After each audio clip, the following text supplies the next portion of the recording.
বন্ধুরা, আপনি কি বিশ্বের 10টি সবচাইতে উদ্যোগ্য পরিবহন মাধ্যম দেখেছেন?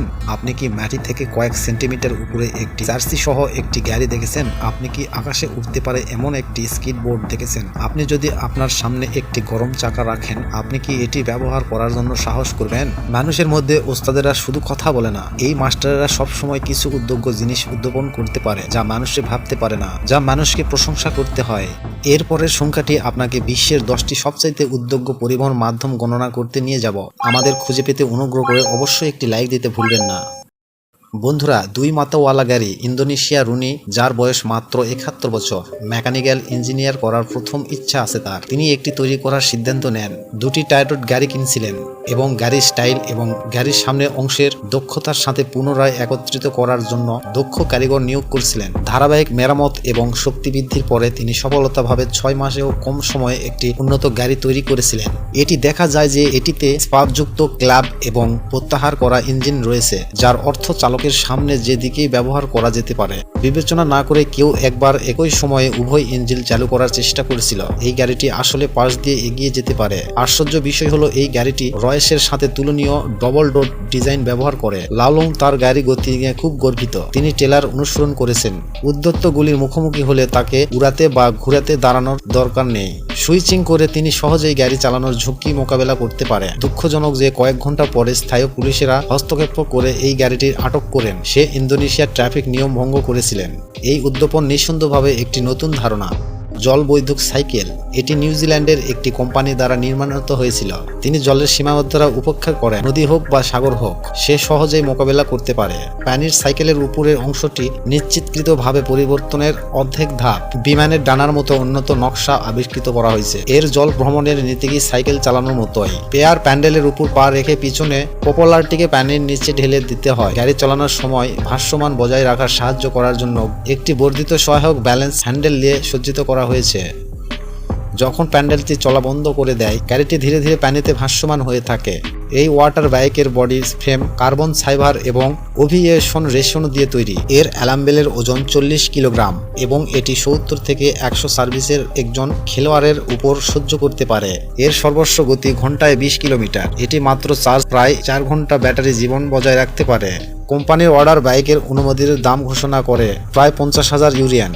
নাম শুনলে আপনি জানেন যে এটি একটি নতুন ধরনের পরিবহন যা চিতার পা থেকে অনুপ্রেরণা নিয়ে উদ্ভাবিত হয়েছে। সবাই জানে চিতা পৃথিবীর দ্রুততম পাখি। হয়তো সবাই জিজ্ঞাসা করবেন কেন এটি চিতাকে অনুসরণ করে না। হতে পারে কারণ ছবিটি দেখার পরে সেটি সম্পূর্ণ গতিতে চলে। যদি আমরা প্রযুক্তিগত বিষয়বস্তু সম্পর্কে কথা বলি, তাহলে এই জুতো জোড়া সত্যি আশ্চর্যজনক। এটি একটি বিস্ময় বসন্ত কাঠামোর সাথে একত্রিত করে। যখন আপনি এগুলি পরিধান করবে, তখন মানুষের দৌড়ানোর শক্তি অটোমেটিক সিস্টেমে দৌড়াতে সাহায্য করবে।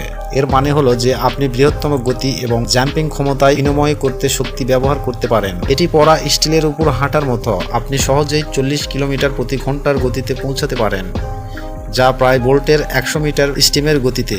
অবশ্যই যদি আপনার ভাষ্যমানের ভালো জ্ঞান থাকে, এটি উপযুক্ত নাও হতে পারে, কারণ পতনের ঝুঁকি রয়েছে। কার্বন ফাইবারের যাত্রীকে এক্সপ্লেনের নকশা ব্যবহার করে। সমর্থ কাঠামো বিমান অ্যালুমিনিয়ামের খাদ ব্যবহার করে। বুটগুলি মানুষের পায়ের নড়াচড়ার সাথে পুরোটি ফিট করতে পারে। একই সময়ে এটি খুব ভারী নয় এবং গতি এবং হাঁটা প্রভাবিত করবে না। আপনি কি বিশ্বের 10টি সবচাইতে উদ্যোগ্য পরিবহনের মধ্যে দেখেছেন 7 নম্বর বিশ্বের সবচাইতে উন্নত গাড়ি? এই গাড়িটি বিদেশি গাড়ি মডিফিকেশন দলের হাতে তৈরি। তারা প্রথমে চ্যাংবাইকের সেন্টার হতে গাড়ির বাজারে ছুটে যায়। একটি বা দুটি স্ক্র্যাপ করা গাড়ি খুঁজে পেয়ে যা এখনো ভালো অবস্থায় রয়েছে। তারপরে স্ক্র্যাপ করা গাড়ির উপরে ফ্রেমটি আলাদা করা হয়েছিল এবং তারপরে আলাদা করা গাড়ির উপরে স্থাপন করা হয়েছিল। প্রস্তুতি ছিল। তারপরে সবচেয়ে কঠিন অংশ এসেছে। ঢালাইয়ে কয়েকদিন পর সবাই নজরে আসে বিশ্বের সবচাইতে মূল্যহীন গাড়িটি নির্মাণ কাজ শেষ হলো। ইতিমধ্যে সংকৃত জায়গায় এবং কাঠের বোর্ড চলাকালীন পক্ষে এটি নির্মাণ করাও কঠিন করে তুলেছে। চালককে সামনে পা শুয়ে থাকতে হয়েছিল। যাই হোক, এই ভঙ্গি সত্যি খুব গরম। একটি চালকের গোপনীয়তা রক্ষা করে এবং অন্যটি গাড়ির রহস্য বৃদ্ধি করার জন্য। কিন্তু কেউ যদি লক্ষ্য না করে যে এটি গাড়ি বড় পদক্ষেপ। এরপর 6ষ্ঠ স্থানে রয়েছে ভবিষ্যতের সাইকেল। এই বিদেশি উদ্যোগন দল আমাদের জন্য এমন একটি সাইকেল নিয়ে এসেছে যা আগে কখনো দেখা যায়নি। এই সাইকেলটি এয়ারলাইন এবং চাকার উপর নির্ভর করে না, এমনকি স্পাম করাও প্রয়োজন হয় না। এই পৌলবিব আবিষ্কার প্রথমবারের মতো লস অ্যাঞ্জেলেসের গবেষণার দল এই ব্র্যান্ড নতুন সাইকেল তৈরি করেছে। এটি মানুষের ভ্রমণ পদ্ধতি ব্যাপকভাবে উন্নতি করবে বলে আশা করা হচ্ছে। 5 চাকার এই সাইকেলের চালক প্রায় স্পোর্ট ব্যবহার করে না। পরবর্তী তারা এই ধরনের বেশি শরীর একটি আলো স্কেলের দিয়ে সজ্জিত করা হয়, যা বৃদ্ধমাত্রার সাথে পরিসাজ্যের অবস্থা অনুধারণ করতে পারে। আবহাওয়া পরিবর্তন হয় এবং বিভিন্ন প্রভাব উপস্থাপন করে। রাতে বাইক চালানোর এই আত্মবিশ্বাস। যানবাহন চলছে, এর মানে হলো যে আপনি একই সময়ে ঘুমাতে এবং গতিতে চালাতে পারেন। এটা এক ঢিলে 2 পাখি মারার মতো। একমাত্র সমস্যা হলো গাড়িটি কোম্পানির পার্ক করা। এছাড়াও অপরিহার্য টিভি হোস্ট এমন একটি সোফাও আবিষ্কার করেছেন যা ঘন্টায় 140 কিলোমিটার গতিতে পৌঁছাতে পারে এবং রাস্তায় গাড়ি চালাতে পারে। বন্ধুরা, এরকম ভিডিও পেতে হলে অবশ্যই চ্যানেলটি সাবস্ক্রাইব করুন আর লাইক দিতে ভুলবেন না। ধন্যবাদ।